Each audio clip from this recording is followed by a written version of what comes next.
da série O Desejo, de Ivan Capelato. O Desejo e sua formação, com Ivan Capelato. Como nasce o desejo? O ser humano é um ser de carência que está sempre atrás de alguma coisa. Vivemos com a sensação da falta. Na sua história, o homem transformou instintos em desejos. Com a linguagem e a cultura, aprendemos a desejar. O desejo está sempre presente e pode estar em qualquer lugar. Passamos a vida na busca inalcançável de preencher nossos desejos. O desejo sempre se renova. Mas afinal, o que é o desejo? O desejo é um nome que a gente dá, é um nome que a gente tira do alemão, do Wunsch, que é a representação daquilo que nós éramos na nossa pré-história. Então vamos imaginar esse homem, esse ser humano, vivendo de instintos para sobreviver, nascendo sem saber direito o que é e instintivamente buscando alimento, buscando água, buscando a reprodução de uma maneira totalmente biológica. De repente, e isso os linguistas discutem até hoje, não se sabe porquê, esse homem que foi representado no filme do Kubrick, 2001, Uma Odisseia no Espaço, quem se lembra dessa obra? Existe um momento em que esse homem percebe que ele pode usar instrumentos, usar a palavra, usar os sons para modificar o mundo. Nesse momento nasce o homem e nasce com o homem o desejo. O que é o desejo? O desejo é a violência que nós, através da cultura, através do psiquismo dos nossos pais, através da história de uma sociedade, a violência que nós cometemos sobre os instintos humanos. Então, qual é essa violência? Essa violência é a transformação dos instintos em uma linguagem. Transformar os instintos em coisas, coisificar esses instintos e transformá-los em algo que começa a ficar inacessível ao homem. Os instintos são guiados pelas pulsões, por impulsos, mas de repente está lá aquela criança que foi coberta por uma roupa, ganhou um nome que às vezes vem carregado de desejo. Muitos de nós escolhem nomes para os nossos filhos, a gente homenageia mortos, a gente homenageia avós, a gente tem os júniors que andam por aí, e isso é um desejo que violenta o instinto do sujeito, mas é a violência que faz nascer o psiquismo humano.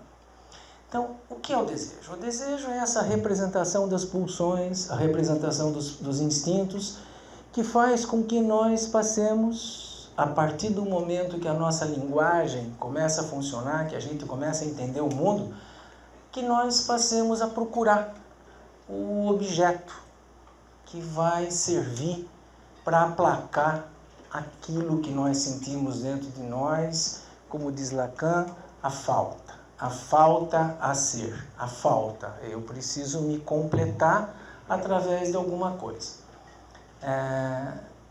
Na pré-história, o instinto da fome nos faria buscar comida. Na sociedade, hoje, na cultura, o instinto da fome nos dá a vontade de comer chocolate, ou comer um peru, ou comer um abacaxi, e mesmo que a gente não tenha mais fome, a gente continua comendo porque o alimento não serve mais como um material para suprir a fome. Ele agora passou a ser apreendido, aprisionado pelos nossos desejos. Eu não tenho desejo de matar minha fome, eu tenho desejo de comer um macarrão, eu tenho desejo de comer um chocolate, etc. O desejo não está ligado a prazer, como se pensava.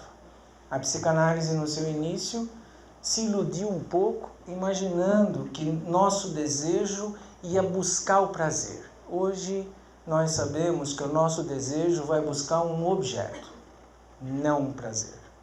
Tanto que às vezes nós buscamos objetos que nos fazem mal, objetos que nos tiram o prazer, mas o desejo não obedece a uma lógica, a uma mecânica do prazer.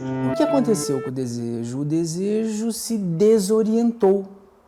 Nós não sabemos mais o que nós desejamos. Quando eu invento uma necessidade, nem sempre ela é boa. Então, você tem que ir a uma festa e ficar até às 7 da manhã.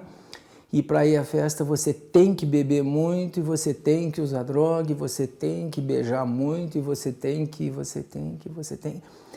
Isto não são desejos, são necessidades. E aí quando eu pergunto para uma pessoa assim, o que é que você quer? Eu não sei, mas eu sei que eu tenho que comprar essa calça, eu tenho que comprar esse tênis, eu tenho que...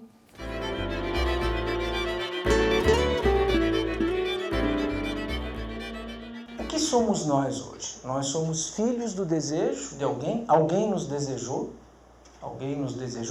Ou não nos desejou, mas permitiu que nascêssemos? Nos deu um nome? Nos deu a violência do dia a dia, que Jurandir Freire Costa chama de violência, essa imposição da cultura sobre o sujeito humano. Então eu vou usar a palavra violência para vocês entenderem que quando a cultura nos atinge, essa violência que a cultura faz com que os nossos desejos se multipliquem, e nós não vamos ter, nem em 1000 anos de vida, condição de satisfazer todos os nossos desejos. Nossos desejos podem ser bons desejos, podem ser maus desejos. E, às vezes, esses maus desejos precisam vir representados por outras coisas, precisam vir representados até por coisas punitivas. Do desejo nasce a qualidade psíquica da nossa vida. Então, eu queria lembrar a vocês um mito grego, o mito de Sísifo. Sísifo era rei de Corinto. Depois de seduzir a sobrinha, roubar o trono do irmão e trair a confiança de Zeus, foi condenado a ficar acorrentado no Tártaro. Mas Sísifo era ardiloso. Ele atrai Tânatos, a deusa da morte, e consegue prendê-la em seu lugar. Sísifo foge e nenhum ser humano iria mais morrer. Isso desagrada a Ares, o deus da guerra. Ares liberta Tânatos e manda Sísifo de volta ao Tártaro. Dessa vez, o castigo era outro.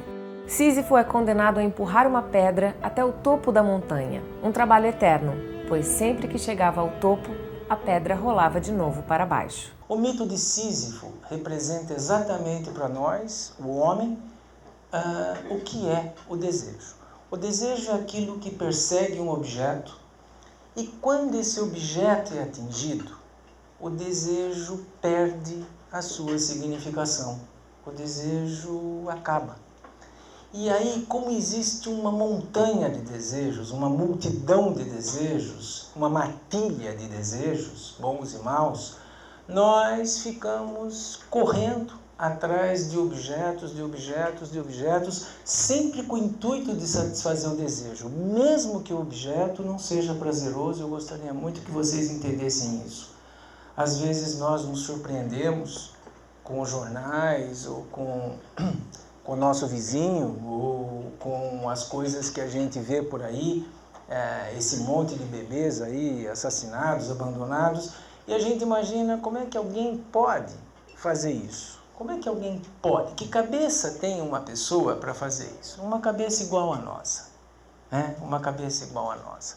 A diferença está em agir ou não agir. Mas essa mãe que abandona, ela pode ficar com o seu filho e abandoná-lo do mesmo jeito dentro de casa, no dia a dia. Ela pode desejar não amá-lo, porque ele não foi objeto de desejo quando ele foi gerado, ele foi objeto de violência, ele foi objeto de uma noite de bebedeira do seu marido, ele foi objeto de um não desejo. E ela não pode desejá-lo, ela não pode, mas ela tem que ficar com ele em função de uma condição social, cultural, religiosa e tudo mais, o que a cultura inventou para nós, e aí ela o abandona dentro de casa. Hoje nós temos a Organização Mundial de Saúde, a Unicef, se assusta com o número de crianças abandonadas dentro de casa, abandonadas à sua própria sorte e tendo que inventar desejos para sobreviver. Você chegou a falar de bons e maus desejos. De onde vem esse, não sei se chega a ser um julgamento de valores? É com relação ao efeito? É com relação à durabilidade desse desejo? Existe um mau desejo? Existe. É aquele que se realiza instantaneamente. E aí eu volto a dizer, nosso erotismo, né? O erotismo é uma coisa que é um desejo puro, né? O corpo, o toque, a sexualidade, o lábio, as zonas erógenas, que nós podemos criar todas. O nosso corpo é erógeno, nosso corpo pode ser erotizado aonde a gente quiser, na ponta do nariz, no dedo do pé. Mas quando você não tem tempo para o erótico, não tem tempo para passear sobre o corpo do outro, como acontece, por exemplo, na internet, ou quando um menino de 15, 16, 20 anos, 42, 56, ele abre na internet um site de pornografia. Naquele momento, o seu desejo erótico se realiza. Ele não consegue erotizar nada aqui fora. Ele não consegue erotizar mais nem o próprio corpo, nem o corpo das mulheres com quem ele vai. Então você vai perceber algumas patologias da sexualidade, que é a anulação da erotização do corpo do outro. A velocidade da satisfação compromete a criação, o estabelecimento do desejo sobre alguma coisa. O desejo bom é aquele que pode começar e não ter um final rápido. O desejo mau é aquele que, na medida em que ele aparece, ele é consumado.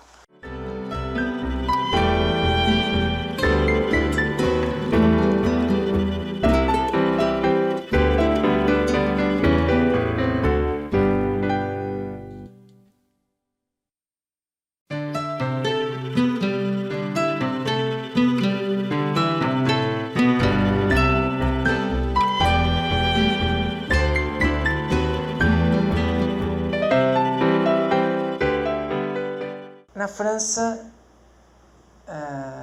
existe uma médica pediatra que se transformou em psicanalista, chamada Maud Manoni. Maud Manoni é uma lacaniana e ela fala, em nome de Lacan, uma sentença complicada para nós, os humanos. A sentença é assim: o maior desejo, o desejo mais profundo do humano, do ser humano, é ser desejado pelo outro.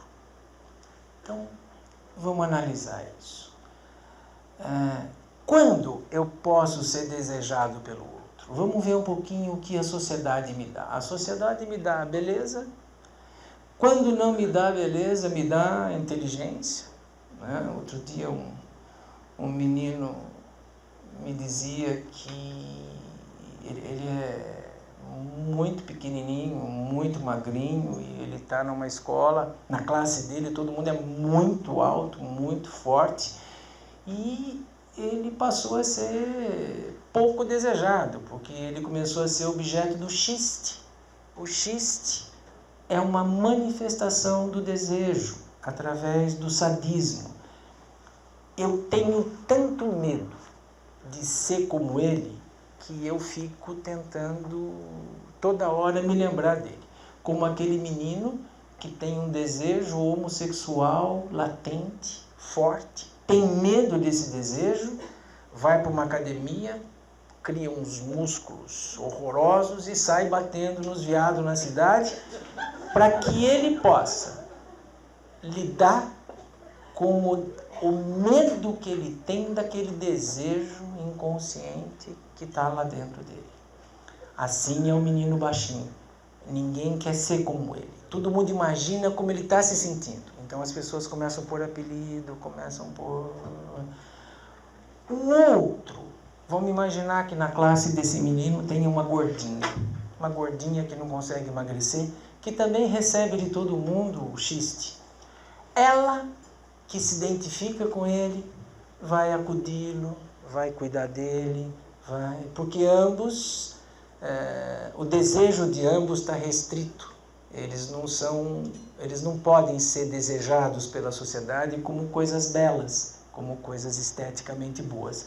Então a gordinha se torna uma boa mãe para o magrinho pequenininho e eles fazem um vínculo pela diferença, um tentando cuidar do outro, porque aí eles resta pouco desejo. O baixinho tem um desejo de um dia, ele faz uma fantasia desejante de que uma noite ele vai estar dormindo e uma nave espacial vai pairar sobre sua casa, jogar uma luz verde e ele vai se transformar num sujeito, num Hulk, e vai bater em todo mundo. Essa é a maneira dele poder se confortar. Sim. E a gordinha vai imaginar que lá na internet um médico lá da Espanha descobriu, através dos testículos do touro, um remédio que emagrece sem precisar parar de comer. Porque o desejo dela de comer é muito grande. O desejo de emagrecer também é grande. E esse conflito sempre faz com que ela não consiga se cuidar. Porque é muito mais prazeroso e imediato comer do que esperar para emagrecer. Madhu Manoni dizia então: o maior desejo, o desejo mais profundo do ser humano é o desejo de ser desejado. A sociedade nos dá estética, aquele menino magrinho se torna inteligente, ele ficou o nerd da classe. De maneira que quando tem prova, todo mundo procura. E nesse momento ele se torna um objeto de desejo dos outros. E passa o resto do mês sendo chamado de pigmeu, de pintor de rodapé e tudo mais. Mas quando chega a prova, ele volta a ser desejado. Arrumou uma maneira de sobreviver. É um sobrevivente. Ele tem um psiquismo de sobrevivente. E vai ser assim, provavelmente, a vida toda, se ele não receber uma ajuda. Um bebê precisa se sentir cuidado pelo seu cuidador, pela mãe. E isso cria um desejo, o desejo de ser desejado pela mãe. Não é que a mãe, quem cuida, o deseje, venha buscá-lo para cuidar. Esse é o maior prazer que um ser humano pode ter na vida. Nas fases seguintes, então a fase oral, ser desejado pelo cuidador, na fase anal, ser desejado pelo cuidador, na fase fálica, ser desejado pelo cuidador. Nas fases seguintes, ser desejado pelos seus pares, pelo amigo, pela namorada, pelo professor. Na sua evolução, então ele deveria começar a se libertar disso e se constituir como um sujeito em si. Então ele vai ter no futuro escolhas, sua namorada, sua esposa, seus filhos, sua profissão, suas coisas. E ele vai sentir prazer em ser o Ivan, em ser o psicanalista, em ser o pai do Igor, do Yuri, em ser o que escreve, em ser o que palestra, em ser o que... E aí, este desejo de ser desejado começa a ficar finito, ele começa a não ser mais necessário, porque eu já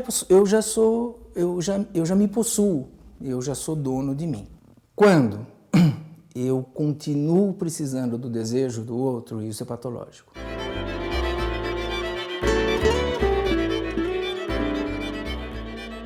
O desejo de ser desejado traz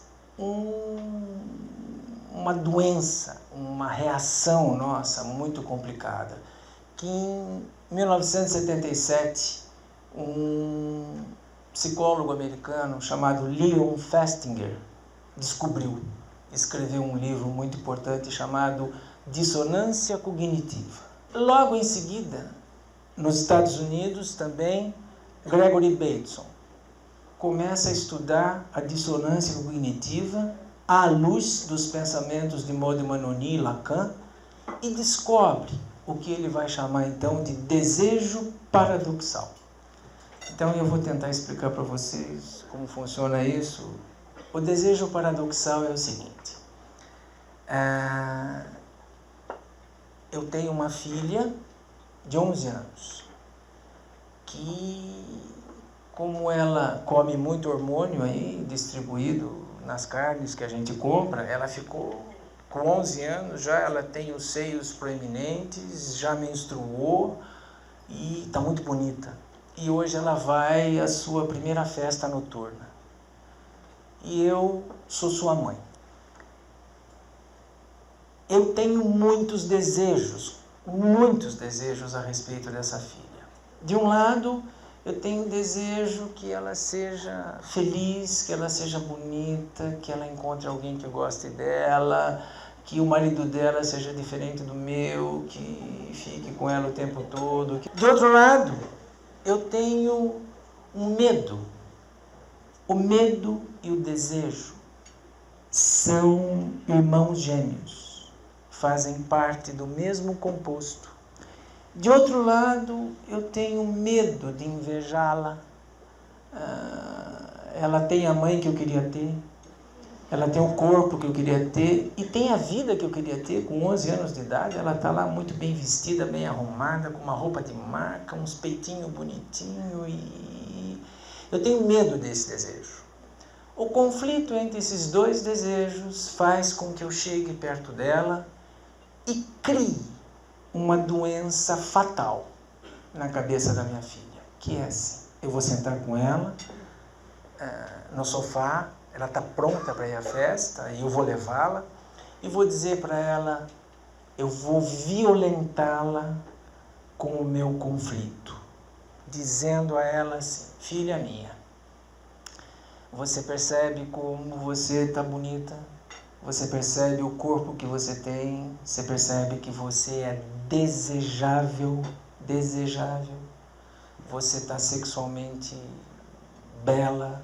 Você tem um rosto bonito, roupas bonitas? Você é uma pessoa que qualquer homem desejaria ter e ficar. Mas eu queria te contar um segredo a respeito dos homens. Os homens são horríveis.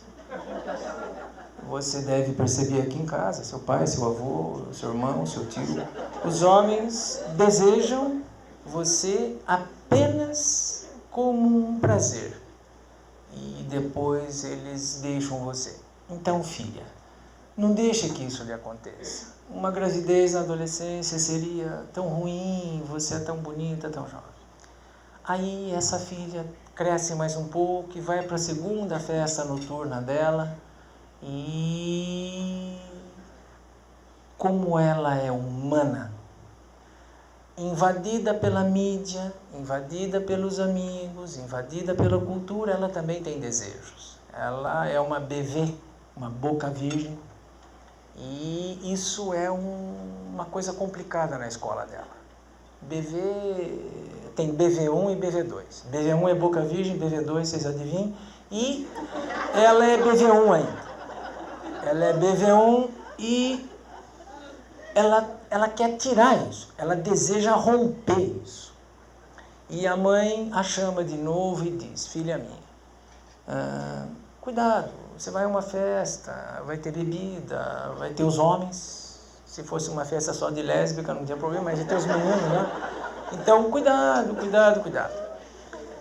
Um ano depois, essa menina está grávida e essa mãe, muito triste, um desejo dela se quebra, porque ela queria que essa menina fosse feliz, estudasse, tivesse uma vida, que se casasse. De outro lado, um desejo realizado. A inveja dela acabou. Compreende? E aí ela diz para as amigas, gente, mãe tem sexto sentido. Eu tinha certeza que isso ia acontecer, que ela ia ficar grávida. Olha, eu estou avisando faz tempo. Que fenômeno é esse? Esse é um fenômeno muito sério, muito complicado, que é o fenômeno que nos impede de atingir esta coisa filosófica, nirvânica, religiosa, que é a felicidade. Nós somos reféns dos desejos dos outros. E essa menina acabou de estabelecer, dentro da vida dela, o desejo paradoxal. O que é o desejo paradoxal? Então vamos lembrar de Maud Manonin de novo. O desejo mais profundo do ser humano é o desejo de ser desejado. Se eu realizar o desejo da minha mãe, o desejo de ser uma boa aluna, ser certinha, continuar virgem, BV1, BV2, e se eu não preciso mais dela. Se eu realizar o medo dela, que é o outro desejo, eu vou tê-la o resto da minha vida. O desejo paradoxal é a maneira que nós usamos para colocar o medo que nós temos de perdermos o nosso fato, o nosso composto de sermos desejados pelo outro. O Zé namora a Maria e o Zé tem ciúme da Maria. E ele sempre diz para ela, se você for me trair, eu quero ser o primeiro a saber. Já escutaram essa história? Tá? Quando você for me trair, você conta primeiro para mim. Por quê? Porque o medo dele não é de perdê-la, é de se perder como objeto do desejo dela. O ciúme que ele tem, esse ciúme especial, não é de que ela vá embora, é de que ela não o deseje mais e ele não saiba disso. Tá? E todo dia ele diz a ela, não me traia, não me traia, não me traia, não me traia, não me traia, não me traia, não me traia, e aí ela trai. Tá? Ela realiza o desejo e o medo de ser traído passa.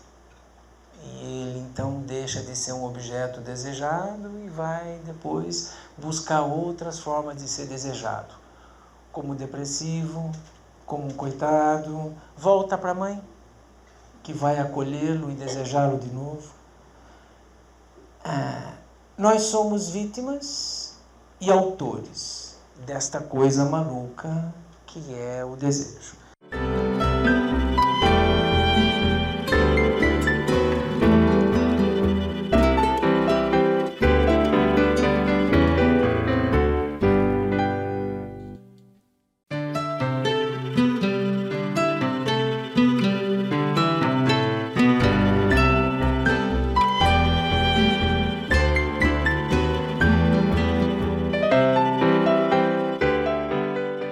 Desejar é da natureza humana.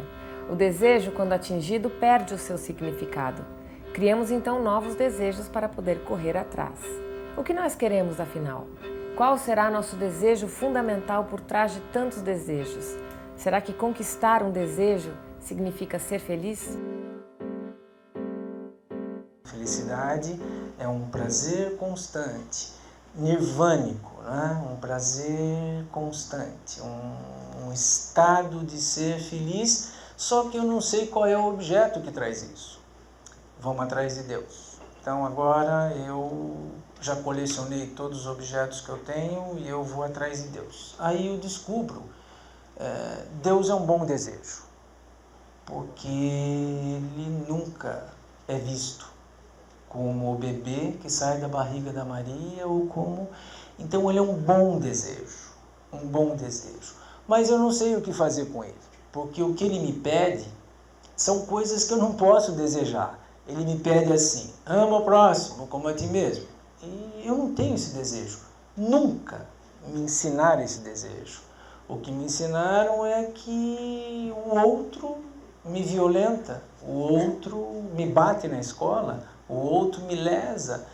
Nós vamos casar agora com separação total de bens porque eu não sei com que eu estou casando. Eu estou casando com uma bandida, entende? Ou com um bandido. Então, eu não posso seguir isto que meu desejo. Então eu vou fazendo com que Deus fique mais presente. Vamos pensar numa religião que fale de pecado. Eu trago Deus para a minha vida pecando. Porque se eu for pecador, esse cara não pode se esquecer de mim. Ele não vai se esquecer de mim. Ele sempre vai estar de olho em mim. E aí a gente inaugura na vida do humano a parte mais patológica do desejo.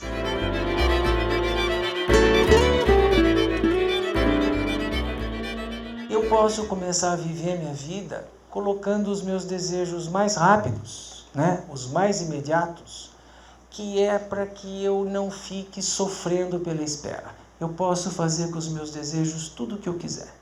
Dependendo do que eu fizer, eu construo minha vida de alguma maneira, né? O que seria um sujeito saudável? Seria aquele que poderia colocar os seus objetos de desejo e poder ir atrás deles, né? Eu quero fazer uma faculdade, então eu vou fazer sacrifício para isso, eu quero ter um emprego, eu quero fazer um concurso, eu quero. E cada vez que ele pudesse ganhar, construir, pegar um objeto de desejo, ele pudesse ter um outro desejo pronto. Esta loucura que rege a vida humana, que rege nossa relação com as coisas, nossa relação com o mundo, é a base de tudo que nós construímos. Alguém vai me perguntar assim, bom, tudo bem, tá tudo certinho, e agora? O que nós vamos fazer com tudo isso? O que nós vamos fazer com tudo isso é começar a pensar um pouquinho no que Freud escreveu. Freud escreveu alguns livros complicados a respeito da nossa questão com o mundo, na nossa questão com a vida. O que seria a gente poder se submeter ao desejo sem ter que ficar trocando de objetos? É o que a psicanálise pretende e algumas terapias pretendem, que é a aceitação da nossa impotência, a aceitação da nossa impotência, a quebra do nosso narcisismo. Então, eu escolhi um objeto e eu vou tentar sempre fazer com que esse objeto tenha algo que eu possa desejar.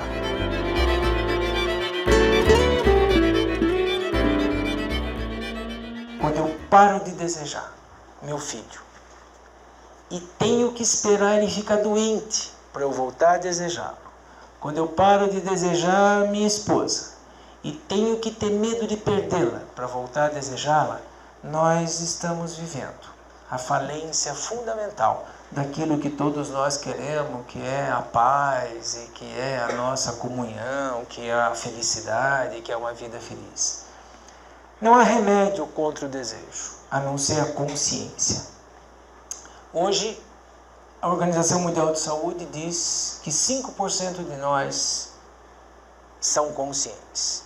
5% de nós são capazes de suportar uma frustração. 5% de nós são capazes de entender que a raiva é filha do medo. E o medo é o pai do desejo. A raiva é a irmã do desejo. 5 de nós somos capazes de compreender que quando uma criança é frustrada, ela tem o desejo de ver a televisão e eu vou ter que tirá-la de lá para dar banho nela. E ela tem que sentir raiva disso. Quando eu permito que ela sinta raiva disso, com começo, meio e fim, eu ajudo que ela crie um desejo substituto para aquilo que ela acabou de perder. Quando eu permito que as pessoas sintam medo. Outro dia, aqui em Campinas, um escritor falava dos seus medos e eu ri muito, porque quando ele era pequeno, ele aprendeu que existe o Superman, o Batman, e ele tinha medo do Malaman. E ele não entendia de onde vinha esse medo, até que ele compreendeu que ele morava numa família religiosa, que toda noite rezava. E o final da oração do Pai Nosso é livrai-nos do mal, amém. E aí,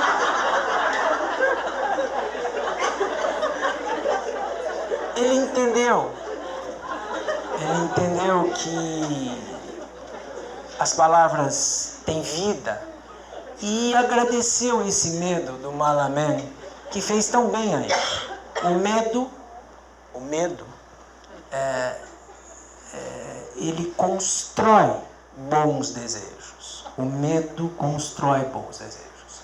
Quando eu tenho medo de ir conversar com aquela menina na escola, medo de ser rejeitado por ela, vou até um bar, tomo uma Smirnoff Ice ou 2 latas ou 5 latas de cerveja para eu poder conversar com ela, eu violento o meu medo e não crio desejo. Fico pronto para a frustração, não sinto raiva e fico indiferente.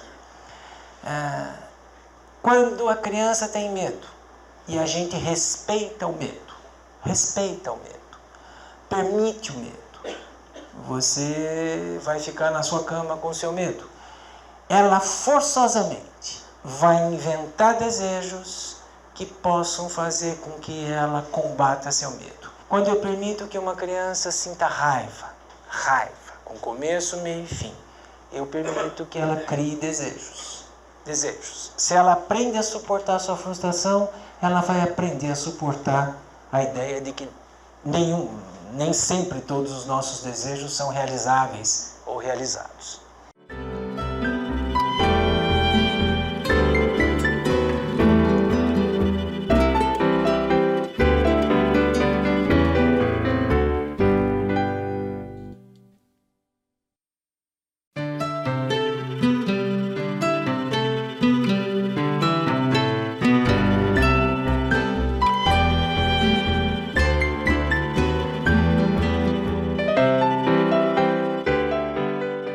A sociedade pós-moderna e hoje a sociedade contemporânea nos trouxeram mais objetos de desejo, mais marcas, mais formas para o corpo,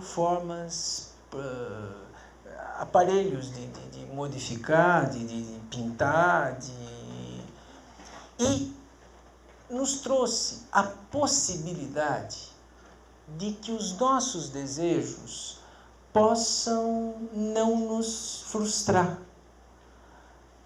A tecnologia contribui para isso quando nós nos sentamos atrás de um teclado, de um computador, no Messenger e conversamos com gente que a gente pode desejar sem ver. Ou vendo uma fotografia, ou vendo mas sem tocar. E vocês imaginem o que eu estou me correspondendo, eu tenho 16 anos, estou cheio de desejos, como eu disse, nós somos cheios de desejos. E estou me correspondendo com uma australiana que diz que tem 16 anos, diz que é mulher, mandou até uma fotografia que eu não sei se é dela, deve ser da prima, se é um travesti, mas nós conversamos. Ela me ensina um pouco de inglês, eu ensino um pouco de português para ela e a gente vai construindo um amor profundo e o desejo se eterniza, porque eu não tenho dinheiro para ir para lá. Talvez eu faça uma economia, vou deixar de chupar chiclete, comprar maconha e vou ver se eu compro uma passagem para a Austrália. E ela não pode vir para cá porque ela trabalha e estuda. E sempre as férias dela, e de repente eu estou plenamente apaixonado, sem o risco de me frustrar, porque eu vou demorar para ver essa mocinha. A tecnologia nos traz a possibilidade de a gente trazer perto de nós objetos de desejo, sem o risco de que o desejo morra, sem o risco que o desejo acabe. Numa cultura, numa sociedade, onde a gente não quer ter dor, a gente não quer ter frustração, a gente inventa jeitos de mudar as coisas que a gente sente, os remédios, a bebida, a droga, as fugas. É uma sociedade que perde desejos criativos e regride a desejos instintivos. A psicanálise se vê às voltas com o desejo até hoje. Existe muito psicanalista, existe muito escrito sobre psicanálise, mas nós não conseguimos ainda imaginar uma maneira de mostrar às pessoas que nós somos sofredores, que vale a pena sofrer pelo desejo, vale a pena ter um desejo frustrado e construir outro. Nós estamos perdendo essa capacidade.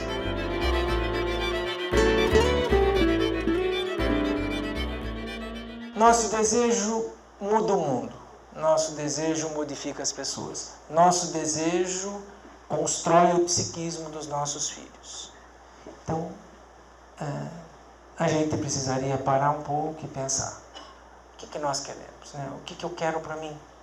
Eu quero ser desejado, diz Maud Manoni, mas desejado por um outro, porque eu fiz uma cirurgia plástica, desejado. Freud dizia que o desejo mais precioso que nós temos é sermos desejados intelectualmente. Não é? Que a gente possa, pela palavra, pelo ato, pela escrita, produzir transformação nos outros. Isso se chama arte, se chama cultura, se chama a parte mais preciosa da vida humana, que é transformar o desejo em sublimação. Para a psicanálise, sublimação é a transformação de desejos. Na sublimação, impulsos primitivos e forças sexuais podem encontrar caminhos de expressão na arte, no esporte, no trabalho, na criatividade. O que estava reprimido no inconsciente se torna socialmente aceitável. Os desejos encontram maneiras de se expressar. A sublimação cria relações novas e constrói a própria civilização. Não dá para se livrar do desejo, mas dá para a gente transformá-lo. Não dá para a gente poder impedir o desejo, mas dá para a gente não impô-lo aos nossos filhos, por exemplo. Cuidar dos nossos desejos é tentar aprendê-los, é tentar escutá-los, é tentar vê-los. Quando uma sociedade nos dá uma tecnologia que faça com que nós nos distanciemos ainda mais das coisas que a gente poderia procurar ao vivo, é um sinal muito ruim, é um sinal de uma perda fundamental. Nós estamos construindo um monte de loucos sem nenhuma resistência à frustração, gente imediatista, gente que precisa do tênis agora, que precisa ir na festa agora, porque senão amanhã não vai ter o que conversar na escola, por essa rapidez com que os desejos começam e acabam. E não existe mais luta, né? A gente não está lutando mais por nada, ainda mais depois dessa coisa política nossa. Então a nossa descrença em qualquer objeto de desejo distante é muito complicada. Você estava falando aí do desejo, que quando se realiza ele perde a força, quer dizer, ele acaba e a gente passa para o próximo desejo. Como é que a gente faz para sustentar o desejo, né? Fazer a manutenção do interesse? Cada fato, cada objeto que entrar na nossa vida tem que estar associado simbolicamente a algo afetivo. Então, o que faz um casal para manter o desejo? Então, quando o casal começa a sentir que a morte do desejo está aparecendo, geralmente eles podem fazer coisas como se lembrar de como o namoro começou. Entende? Aquele desejo não é resgatável, mas ele é vivível, ele é sensível. Percebe? E eu posso contar para minha mulher, que fazemos 50 anos de casado, que eu comecei a namorá-la porque eu gostava da amiga dela e quis fazer ciúme e acabei gostando dela. E eu posso simbolizar todos os objetos de alguma forma. Na minha casa, os objetos que eu ponho para enfeitar, eles têm que ter algum sentido afetivo. Um sentido afetivo, uma origem. Por isso que é importante sempre as crianças saberem a sua origem, o desejo, a maternidade, como foi, a origem, né? O simbólico, como diz Lacan, né? O simbólico. A nossa vida ganha um sentido. O desejo não morre quando existe um simbolismo nas coisas que a gente faz.